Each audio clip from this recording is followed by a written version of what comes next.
Europe Matin.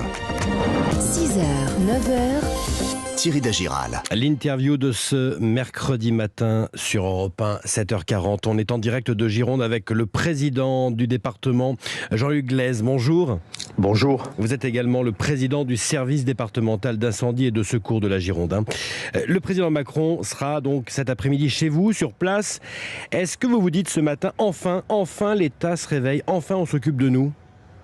Non, je ne le dirais pas comme ça parce que Madame la Préfète a été particulièrement active pour faire en sorte que nous puissions obtenir des moyens humains et parfois d'ailleurs la totalité de la flotte nationale. Ça n'est pas tant le fait que le président de la République vienne et qu'il représenterait un État qui se réveillerait maintenant. C'est plus un sujet de fond qu'il va falloir traiter désormais. Je pense que nous avons réécrit l'histoire de la défense incendie dans ce pays pendant ces derniers jours. C'est-à-dire qu'il va falloir se reposer des questions désormais sur ce que doit être une stratégie nationale en matière de défense incendie. Alors justement, quelle doit être cette stratégie ? Alors tout d'abord, je suis convaincu que nous aurions eu des moyens aériens présents en proximité. Nous aurions pu intervenir à feu naissant, c'est le terme technique, sur ces deux incendies et qu'ils n'auraient pas pris l'ampleur qu'ils ont prise. Ça veut dire, pardonnez-moi, je vous interromps, ça veut dire quoi ? Il y a 12 Canadair en France, vous en avez combien avec vous en ce moment ? Alors nous en avions hier 6 en l'occurrence, mais tout simplement au départ du feu. Si vous voulez, le vrai sujet, c'est qu'un feu se traite comme une crise cardiaque, c'est-à-dire qu'il faut intervenir très vite pour pouvoir garantir soit le maintien de la vie humaine, soit dans le cas des incendies, le fait de pouvoir les éteindre très vite. Et lorsque les Canadair ne sont pas présents sur site et qu'ils mettent du temps à arriver, forcément, ce temps-là est un temps perdu qui est extrêmement précieux et qui permet au feu de se propager très rapidement dans les conditions que nous avons connues, particulièrement caniculaire et sèche. Ça veut dire qu'il faut plus de Canadair ? Alors ça veut dire que je pense que la flotte nationale, mais je pense même européenne, à mon avis c'est un sujet qu'il faut traiter au niveau européen quand nous voyons les feux au Portugal, en Espagne, en Grèce ou en Italie. Il faut impérativement avoir une flotte qui soit beaucoup plus conséquente et il faut aussi qu'elle soit positionnée de façon beaucoup plus fine. Le massif des Landes de Gascogne, c'est le plus grand massif de résineux d'Europe. Il représente 1 million d'hectares et nous n'avons pas de Canadair sur site pendant toute la période estivale et notamment caniculaire. Ça n'est pas normal. Et certains sont positionnés en Corse parce que la Corse est difficile d'accès puisqu'elle est insulaire. Il n'y a pas de raison que ce massif-là n'ait pas de Canadair présent sur site pendant toute la période estivale. Jean-Luc Glaise, la préfète de Gironde, a appelé à la mobilisation générale au retour des pompiers qui étaient en repos. C'est pas suffisant. On a le sentiment qu'on est au maximum finalement des moyens. Alors, d'abord, c'était un feu, ce sont 2 incendies qui sont historiques, non seulement pour la Gironde, mais pour le pays, donc ils sont complètement hors normes. Au bout d'un moment, évidemment, tout le monde est dépassé dans cette affaire-là. Mais un autre sujet se pose, qui est celui des moyens de notre SDIS, qui sont fondés sur la population de 2002. C'est une loi qui s'appelle Démocratie et Proximité, qui à l'époque a fixé le financement des SDIS, mais en arrêtant la photo à l'instant T de population en 2002. Ah oui. Nous avons gagné 400 000 habitants, nous, en 20 ans. Et nous n'avons pas un financement qui a suivi cette croissance démographique. Donc aujourd'hui, je demande à ce que cette loi, et je le demanderai tout à l'heure au président de la République, il faut que cette loi soit impérativement modifiée. Ça fait partie des demandes que j'exprimerai aussi au nom de mon collègue président des Landes.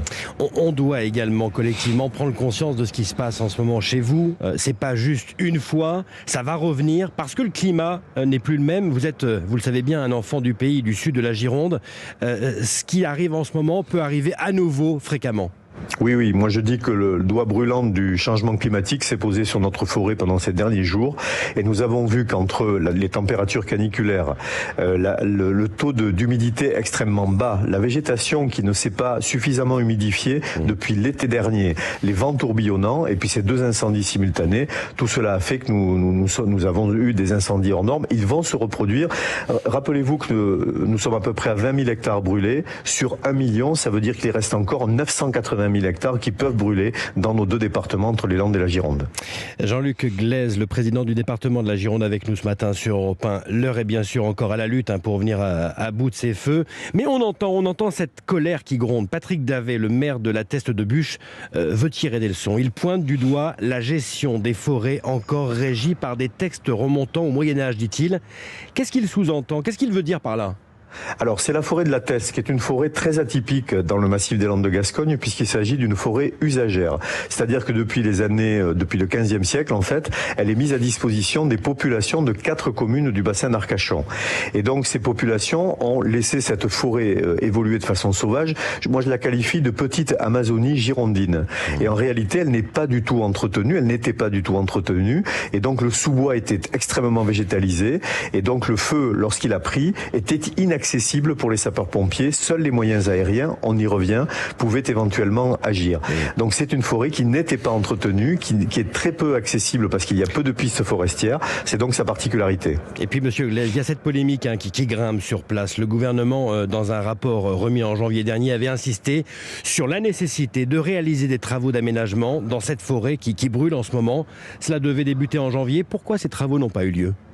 Alors moi je n'en connais pas la raison parce que je n'avais pas suivi de près la question de la forêt usagère sur la question de ces travaux. Ce que je sais, c'est que 10 jours avant que l'incendie ne se déclare dans la forêt usagère, Madame la préfète et le directeur du SDIS étaient ensemble sur une réunion au cours de laquelle ils insistaient sur le fait que la nature même de cette forêt, la manière dont elle était organisée, risquait de poser question et d'entraîner un danger à terme. 10 jours plus tard, le feu s'est déclenché, nous n'avons pas pu l'arrêter parce qu'elle était inaccessible. C'est donc une catastrophe écologique historique sur cette forêt et c'est donc, je pense que toutes celles et ceux qui défendaient le non-entretien doivent aujourd'hui se mordre les doigts.